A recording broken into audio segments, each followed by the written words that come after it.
Yahobu, Bapak Ibu Pendeta, Sinenge, Majelis dan warga Gereja Amin, ini adalah channel YouTube Sinode Gereja Amin. Karena itu, bagi yang mencintai Gereja Amin, tontonlah, subscribe, like, dan bagikan. Gereja Amin yang tangguh, mandiri, dan peduli. Tuhan Yesus memberkati.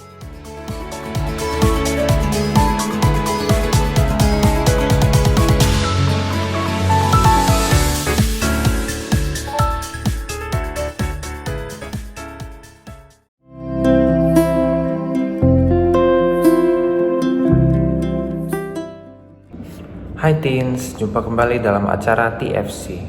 Kali ini kita akan menyimak tulisan dari Pendeta Hizkia Anugrah Gunawan dalam buku Renungan Teens for Christ dengan judul Tunas Isai yang diambil dari Yesaya pasal 11 ayat 1-10. Bersama saya Kaisan Daniel, mari kita awali dengan doa.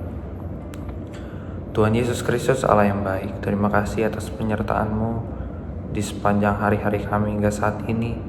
Sekarang kami akan mendengarkan renungan-Mu pada hari ini. Kiranya kami dapat menyimak dan memaknai renungan ini dengan baik.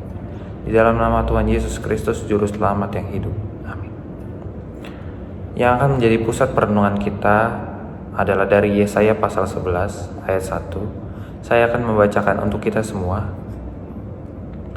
Suatu tunas akan keluar dari tunggul Isai, dan suatu taruk akan tumbuh dari pangkalnya. Seorang petani sedang meratapi kebunnya. Banyak tanamannya mati setelah musim kemarau yang panjang. Sang petani pun memutuskan untuk mengganti tanaman yang mati dengan tanaman yang baru. Namun, ketika hendak menebang salah satu tanaman, ia melihat tunas kecil yang baru tumbuh. Tanaman itu pun batal ditebang. Beberapa bulan kemudian, tanaman tersebut justru tumbuh subur dan berbuah lebat. Teens, hari ini kita diajak untuk mengenal kembali salah satu identitas Yesus yang lain.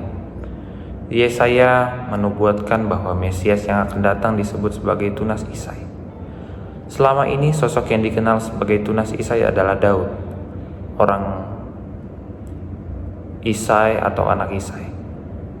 Daud sendiri dianggap sebagai Raja Israel terbesar dan paling dihormati.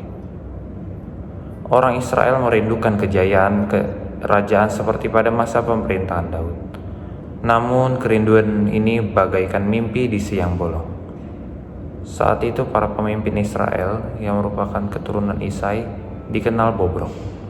Mereka berbuat jahat dan tidak takut akan Tuhan. Di tengah keputusasaan itu, nubuat Yesaya tentang Tunas Isai disampaikan.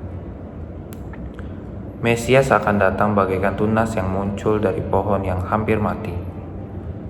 Tunas itu mungkin kecil, tetapi mampu menyelamatkan pohon yang akan ditebang. Begitu pula dengan Mesias, karyanya akan menyelamatkan seluruh keluarga Isai, bahkan memulihkan Israel jauh lebih baik daripada masa pemerintahan Daud. Teens, inilah karya Mesias yang telah dijanjikan Tuhan. Dia jauh lebih besar daripada Daud sebab karyanya mencakup seluruh bangsa.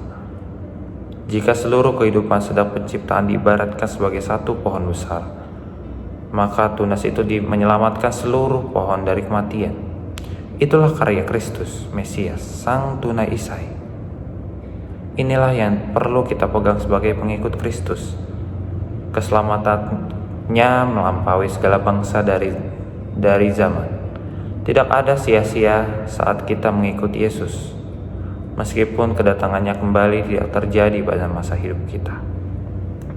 Mari kita bersatu di dalam doa. Tuhan Yesus Allah yang penuh kasih, kami telah mendengarkan renungan-Mu pada hari ini. Kita diajak untuk mengikuti Yesus atas keselamatannya yang telah dijanjikan oleh Tuhan. Kiranya kami dapat menghadirkan Kristus di dalam hidup kami. Di dalam nama Tuhan Yesus Kristus, Juru Selamat yang hidup. Amin. Demikian renungan kita pada hari ini. Jangan lupa subscribe, like, dan bagikan kepada yang lain. Tuhan memberkati.